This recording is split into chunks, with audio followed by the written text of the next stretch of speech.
Good morning, everybody. So glad that you are here with us or watching online. If you got a Bible or you have it on your device, let's grab it and go to Matthew chapter 18, the Gospel of Matthew chapter 18. I want to ask you, and I want to see a show of hands as we start this morning.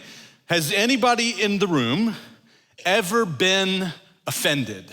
Let me see your hands. Yeah. You ever had that experience where somebody just did something or said something that just kind of got under your skin? Or maybe that time where you really just had one nerve left and that certain someone was just dancing all over it, right? Some of you are looking side-eye at somebody down the road from you right now. Or some of you may actually have to sit across the table from that person at Thanksgiving on Thursday, right? They'll say, can you pass the gravy? And you just want to pass it all over the top of their head, right? Because none of us escapes being offended. This is part of life. We experience those interpersonal offenses inescapably. But let me ask it a little more pointedly and a little more poignantly. You don't have to raise your hand this time. But has anybody in the room ever been hurt?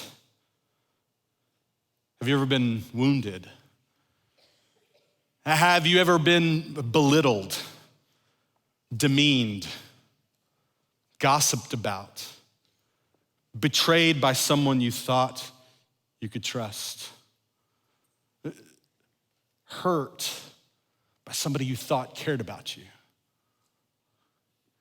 Have you ever experienced those kinds of deep, painful, relational wounds?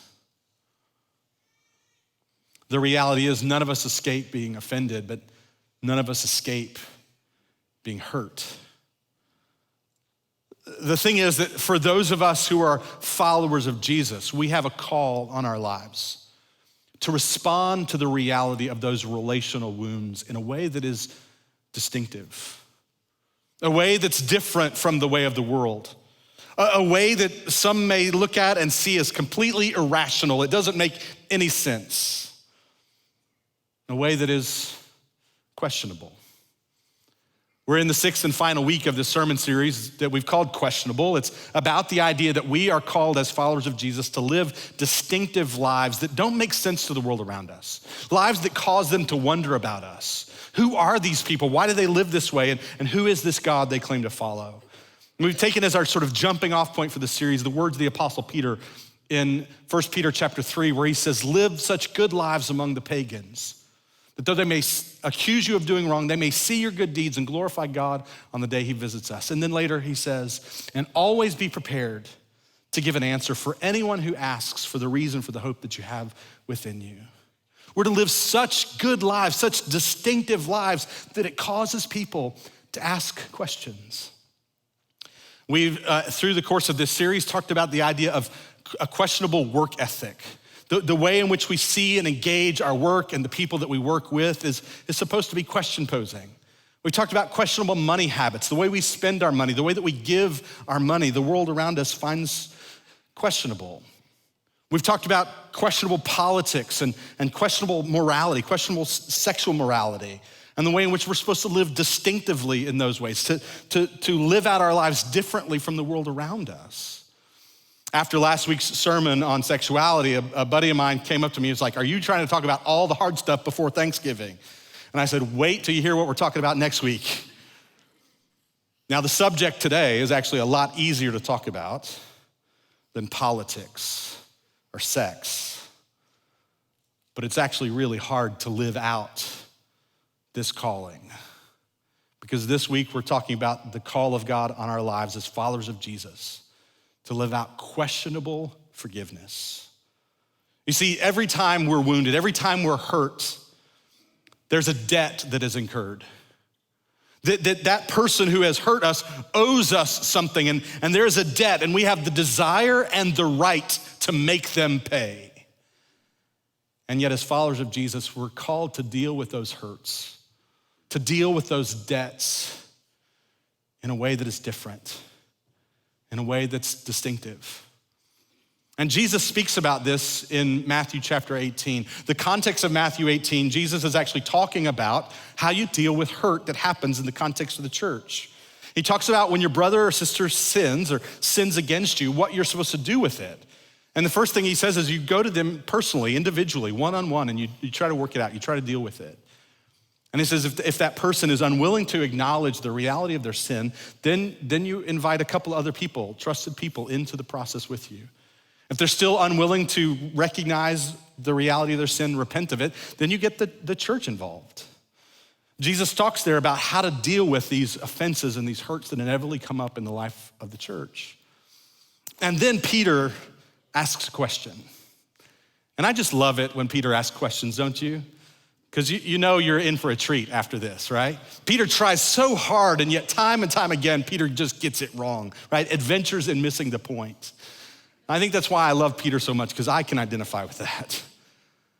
And so Peter hears this little teaching from Jesus about how you deal with hurt in the life of the church. And then Peter comes to him, and we pick up the story in Matthew chapter 18, verse 21. Then Peter came to Jesus and asked, "Lord, how many times shall I forgive my brother or sister who sins against me? Up to 7 times?" And Jesus answered, "I tell you, not 7 times, but 77 times. Now, Peter, after hearing this little teaching from Jesus, does what I think religious people are just so prone to do, and that is he asks for a formula. Peter wants a formula. Jesus, give me a formula. This whole forgiveness thing, give me a formula. How many times should I do it? And aren't we so prone to want a formula? And yet life with Jesus, it's not about a formula. It's about a way of life, and Jesus' response to Peter makes that clear. But Peter wants a formula, and it's really interesting because I think Peter's actually trying to score some brownie points with Jesus at this point, right? He's trying to impress Jesus. You see, there was a common formula in Jesus' day, a common formula that was taught by the rabbis of Jesus' day, and that is that you were obligated to forgive your brother or sister 3 times. 3 times you're obligated, you have to forgive them, and after that, then all bets are off. And Peter is thinking he's really gonna impress Jesus because he's gonna up the ante, right? He's gonna take the formula of the day, double it, and then add one more for good measure to get the biblical number of completion, the number 7. Jesus, how many times do I have to forgive my brother or sister? 7 times? Thinking Jesus is gonna be impressed, but he's not. Jesus replies and says, I tell you, not 7 times, 77 times, or as some of your translation will say, 70 times 7. Now, I studied theology so as to avoid math as best I could, but I'm told by reliable experts that 70 times 7 is 490. Did I get that right? Yeah, 490 times. Jesus says 490 times you're supposed to forgive that person. That's hard to keep track of, right? I've decided that I could actually make a killing off of the sometimes rather gullible Christian community by developing an app, a 70 times 7 app, right? Just a simple app on your phone. You can download it from the Google Play Store, right? And just an app where you can just keep track, right? 488, right? 489, you better watch out, because once we hit 490, I am going off on you, right? Is that the point that Jesus is trying to make? Of course not. They were supposed to keep track until we get to that threshold of 490. Now, what's the deal though? There's something odd about this. The NIV actually has 77 times.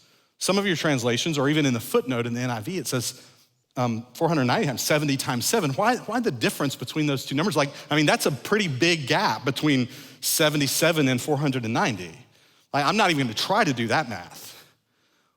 Why the discrepancy? Well, you have to actually understand a little bit about what Jesus is alluding to. You see, because I think here what's going on in this passage is Jesus is actually making an allusion, like he often is wont to do, back to the Old Testament. Jesus' whole mind and way of thinking is deeply shaped by his tradition, by the Old Testament. And I think Jesus here is alluding back to a story that we read in Genesis chapter 4, all the way back at the beginning of the Bible. In Genesis chapter 4, the whole chapter begins with the story of Cain and Abel.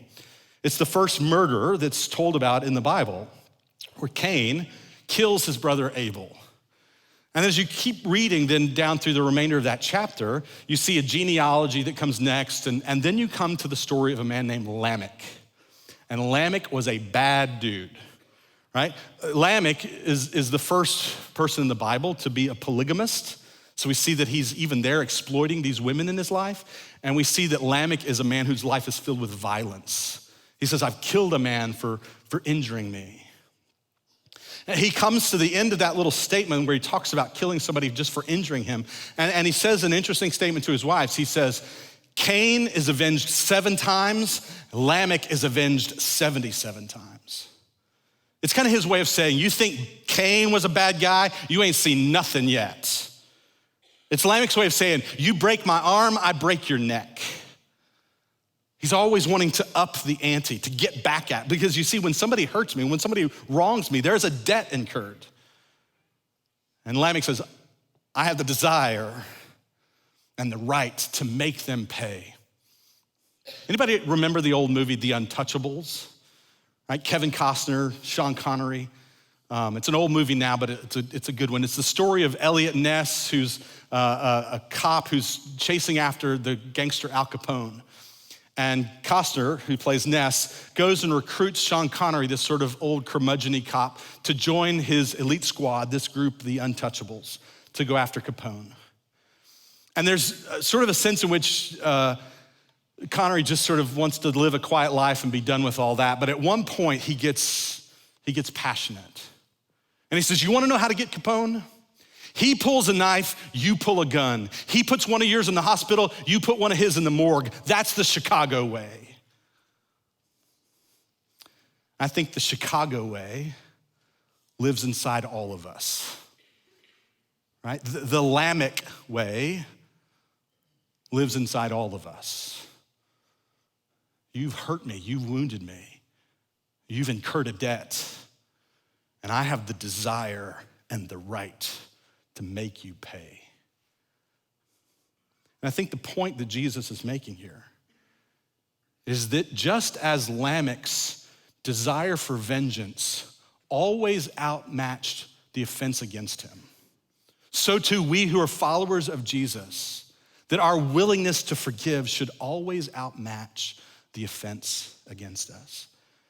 You see, and this gets a little nerdy at this point, but what you have actually is in this passage from Genesis 4, in the ancient Hebrew manuscripts, the number in Genesis 4 is 77, but the ancient Greek translations that would have been the common Bible read by many in the first century world actually has 70 times 7. And so this is what leads a little bit to this conundrum of scholars trying to figure out, should we translate this 77 or 70 times 7?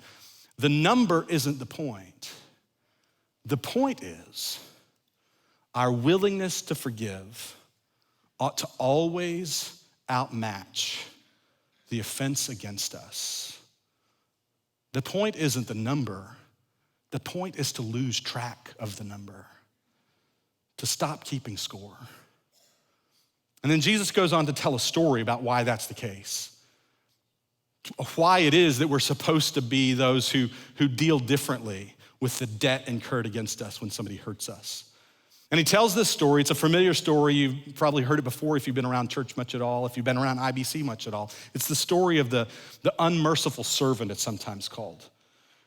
It's a story that Jesus tells about this king, and this king he's lent a lot of money to a lot of people, and he comes to a point where he's wanting to collect on the debts. And so he calls before him one servant in particular who has this massive debt. This servant has incurred a debt from the king of 10,000 talents. And your jaws are supposed to drop at that point, except they don't because we don't know what a talent is. Some of your translations will say 10,000 bags of gold. A talent by itself, one talent, was actually a sizable sum of money. For the average daily peasant worker, a talent was how much you would make over the course of 20 years. So for him to repay this debt would take him 200,000 years of work. How's that for some mathematics? There's a lot of math in this sermon today.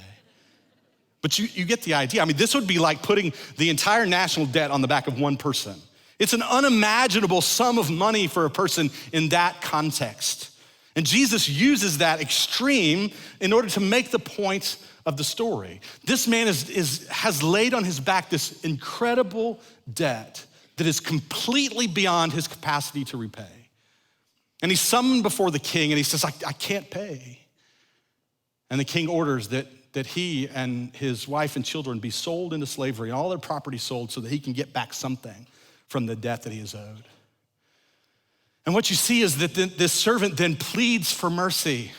He says, King, just would you be patient with me? I'll pay it back in full.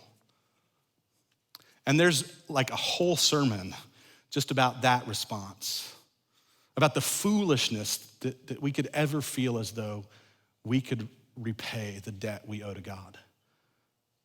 It's foolish. But he pleads with the king, please be patient with me, I'll pay it back in full.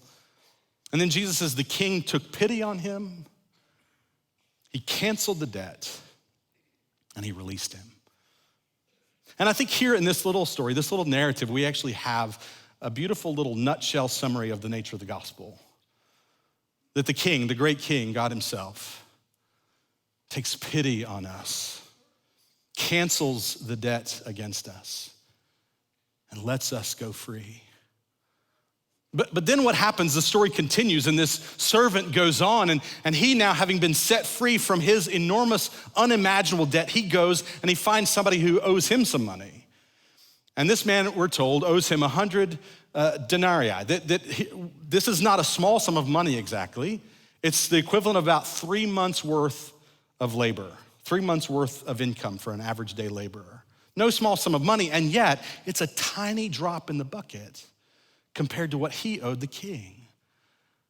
And the response of the one that he goes to demanding that he repay the debt is the same response that he gave the king.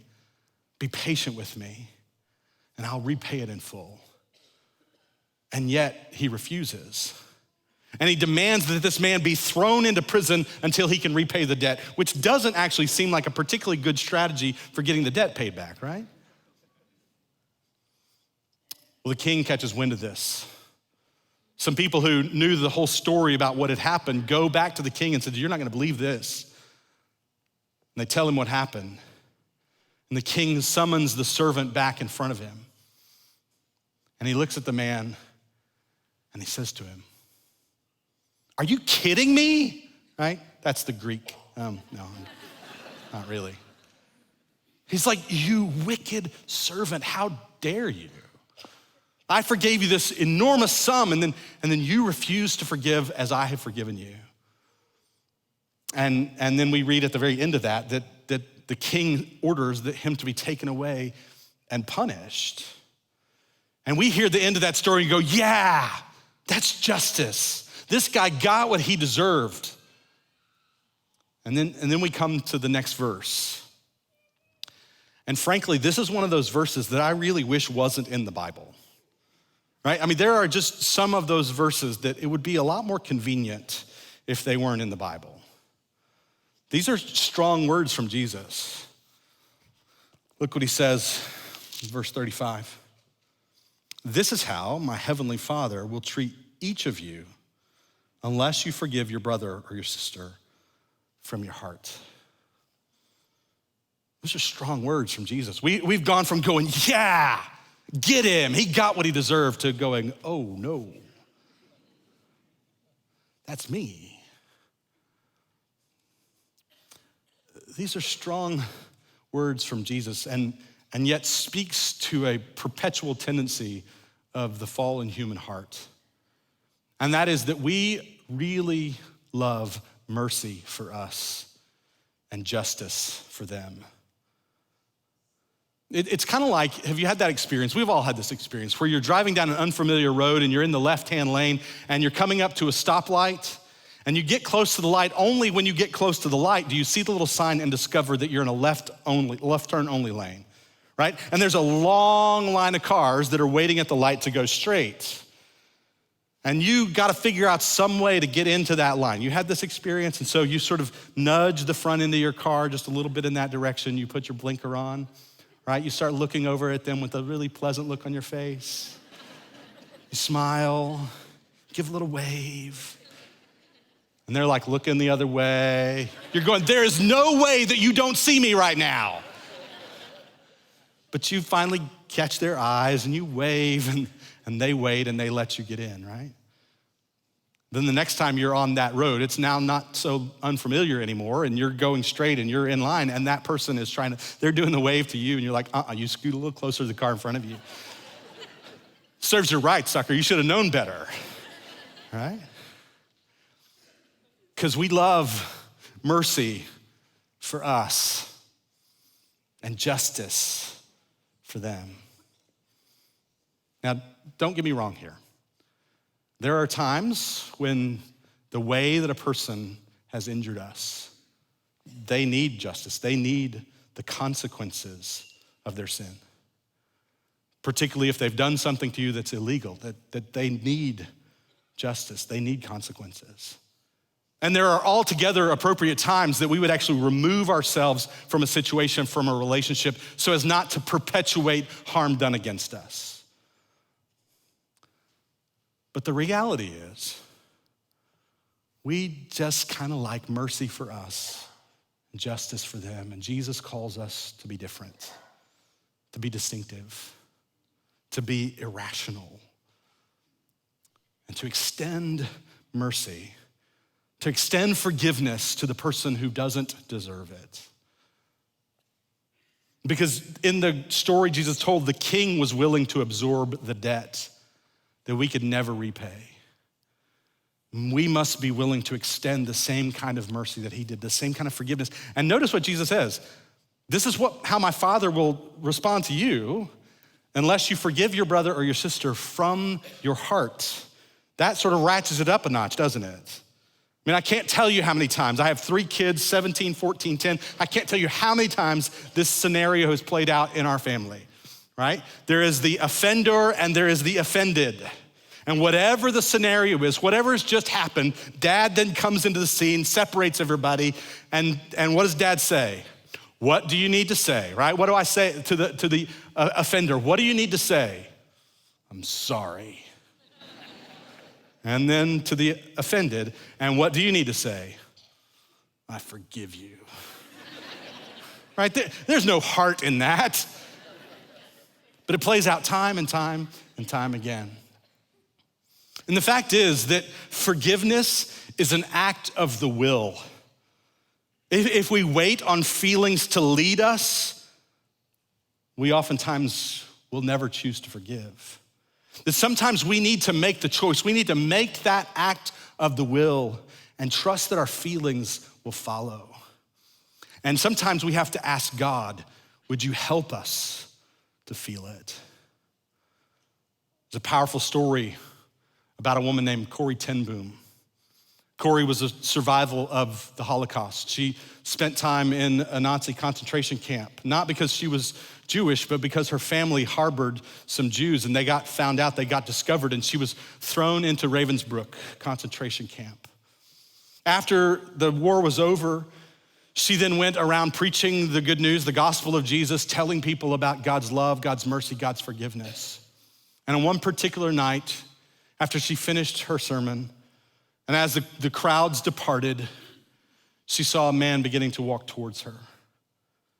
And she knew right away who he was. That he apparently hadn't recognized her, but she knew him. Because he was one of the guards at Ravensbrück. And she saw him and she remembered the shame that she felt when she and so many other women had to be paraded naked in front of him. She remembered the horrible hunger pangs, the starvation that they experienced in that camp. She remembered the fleas that infested their dormitories. She remembered that her sister died in that camp.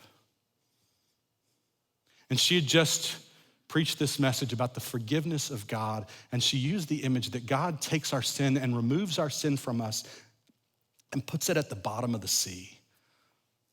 And now this man, this guard, came to her after the sermon, after the service, and said, "It's so good for me to know, to hear that I'm forgiven by God. I was a guard at Ravensbrück. And it's so comforting for me to know that now that I'm a Christian, that my sins are removed from me and they are at the bottom of the sea." But he said, "I need to hear it from you.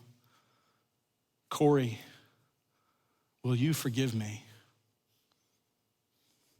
And she writes these words.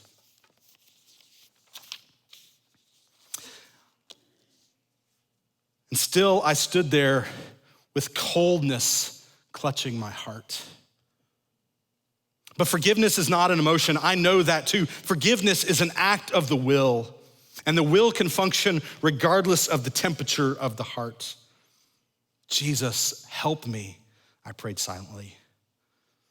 "I can lift my hand. I can do that much. You, Jesus, you supply the feeling." And so woodenly, mechanically, I thrust my hand into the one outstretched to me. And as I did so, an incredible thing took place. The current started from my shoulder and it raced down my arm and it sprang into our joined hands. And then this healing warmth seemed to flood my whole being, bringing tears to my eyes. "I forgive you, brother," I cried, "with all of my heart." And for a long moment, we grasped each other's hands, the former guard and the former prisoner. And she concludes and says, "I had never known God's love so intensely as I did then." Forgiveness is an act of the will. Sometimes we have to choose to forgive even when we don't feel it, and we have to trust that the feelings will follow, and we have to ask God, "Would you help me to feel it? Would you help me to engage in this act of will? To be willing to forgive from my heart." Now, these words of Jesus are strong. This apparently is a really big deal to God. And I think we have to reflect on why is it such a big deal to God that we would be willing to forgive those who have hurt us? And I think there's a couple of reasons why it's such a big deal. And the first is that unforgiveness is self-sabotage for our souls. Unforgiveness is self-sabotage for our souls. That ultimately the one who is trapped is us. I remember an experience that I had a few years ago. I was away on a writing retreat for a weekend, and some friends of ours had let me stay at their home. They were away out of state, and so I was there to do some writing over the course of the weekend. And I went to bed that night completely exhausted and woke up in the middle of the night, and it was just sort of warm in the room. And so I got up, kind of stumbled out of bed. I think I had taken my glasses off and left them on the bedside table. And I stumbled over to the wall to adjust the thermostat, just to bump it down a couple of degrees. And I hit the button, and a strange noise came out.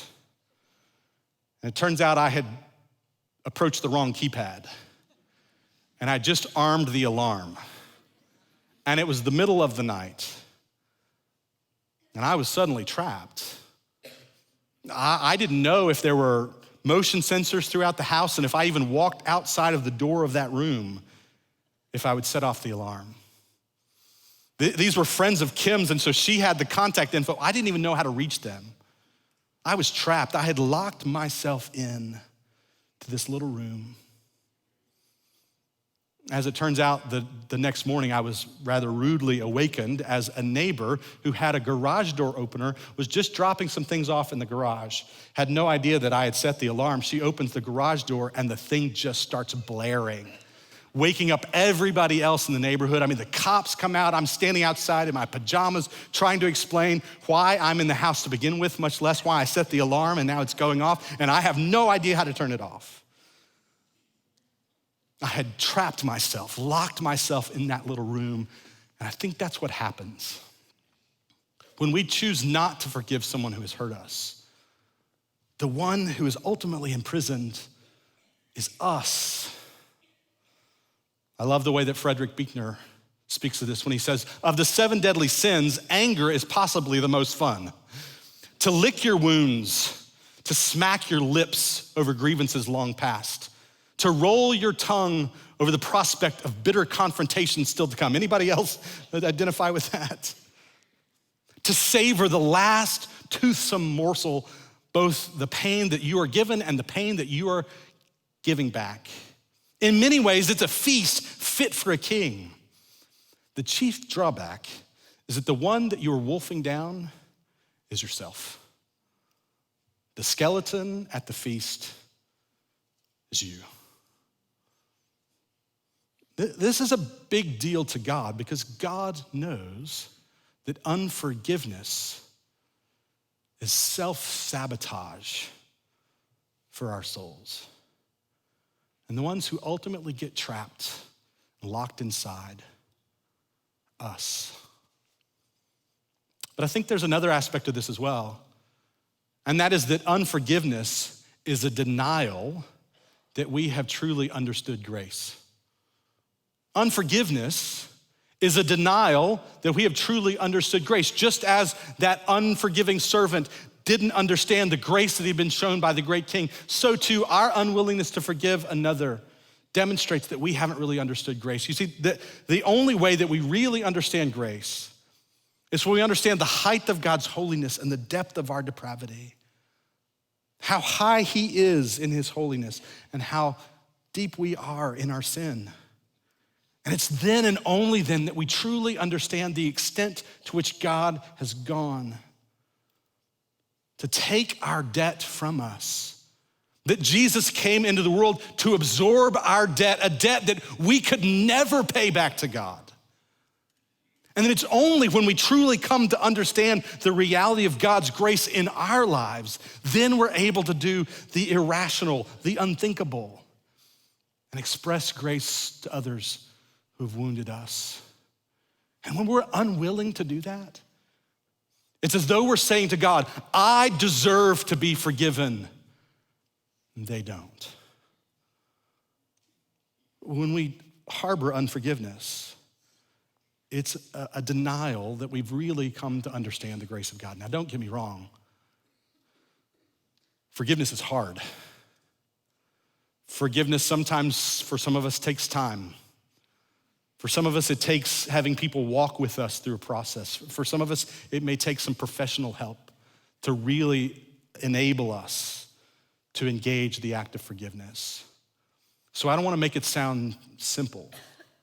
It's hard. But if we truly understand the grace of God, then we understand the call of God on our lives to express that grace to other people. And so this morning, as we wrap up our time together, I simply want to offer you a process. It's not a formula, right? It's not 3 simple steps to forgiveness because it's just not that simple.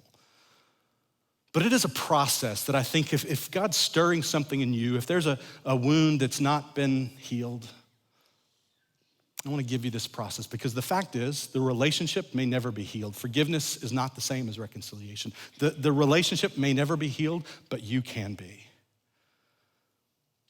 This process, as I outlined it on my notes, I came to realize actually forms a bit of an acronym. And that kind of annoyed me because I don't really like acronyms in my sermons, but maybe it'll be helpful for you to remember. The acronym is AIR, AIR. Perhaps you could say forgiveness is like the air we breathe. But if you do that, it's gonna annoy me, so let's forget I even suggested that, right? AIR. The first is acknowledge the hurt. Acknowledge the hurt. Sometimes what happens is we actually can be prone to take things that are not really a big deal and make a big deal of them. And I think the word for us is we need to get over that, right? In Jesus' name. But sometimes what happens is we take things that really are a big deal and we say, oh, it's not a big deal. We're unwilling to actually acknowledge the hurt. And I think there's a couple of reasons why we can be prone to want to not acknowledge the hurt. Fear and pride. We don't want to acknowledge the hurt because I don't want to face that. I don't want to feel those feelings again. But if we don't actually come to and acknowledge and deal with that wound, it will never heal. Sometimes we don't acknowledge the hurt because of fear, sometimes because of pride. I'll never let that person hurt me. And we buck up and we blow it off. And yet we still have a wound that's been unaddressed. We have to acknowledge the hurt. Second, we have to identify the debt incurred. Right? Acknowledge the hurt, identify the debt incurred. We can't be hurt specifically and then forgive generally. That in order for us really to process through forgiveness, we need to specifically identify the debt that's been incurred. This is what they did to me. This is what it took from me. This is what they owe me. To identify the debt incurred. And then finally, to relinquish it. To relinquish it, to let it go. To choose, right, an act of the will, to choose to relinquish the debt, to give up both the desire and the right to make them pay. And sometimes we have to engage this step of the process over and over and over again. Because really letting it go is hard. And yet when we come to truly understand the reality that Jesus absorbed our debt, when we truly come to understand that we owed God a debt that we could never repay, but that he has taken pity on us, that he has canceled our debt, and that he has set us free, then and only then can we find the freedom and the ability to do the irrational, to do the unexplainable, to do the questionable act of forgiveness. Will you join me in prayer? And as our heads are bowed and our eyes are closed across this room, I just want to walk you through that process, because this isn't something that you need to wait and do later. It's something you can work through with God right here and right now. And I believe that God wants to work healing in the lives of many people across this room right here, right now. And so I want to invite everybody just to take your right hand and just clench it in a fist.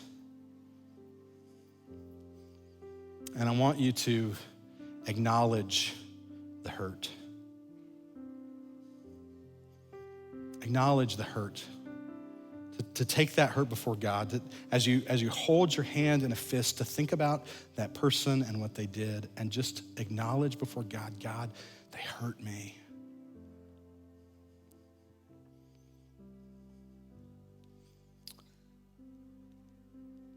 Then I want you to identify the debt incurred, to name before God, God, this is what they did to me. This is what they took from me.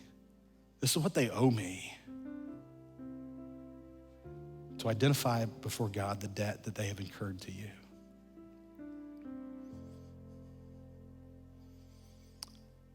And I want you to ask God to give you the ability, to give you the strength to relinquish it. Ask God to give you the ability and to even to let the feelings follow, to just open up your hand. And I invite you when you're ready to do just that. Open up your hand, relinquish the debt.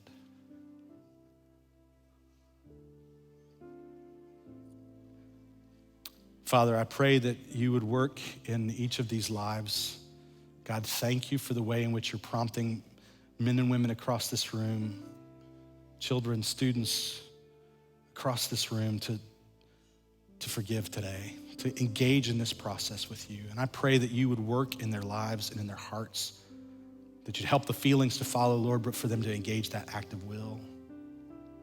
And we thank you that the only way that we can ever get there, the only way that we can ever do that is by embracing the reality that you have done that for us. And so, Lord, we thank you and we praise you in Jesus' name.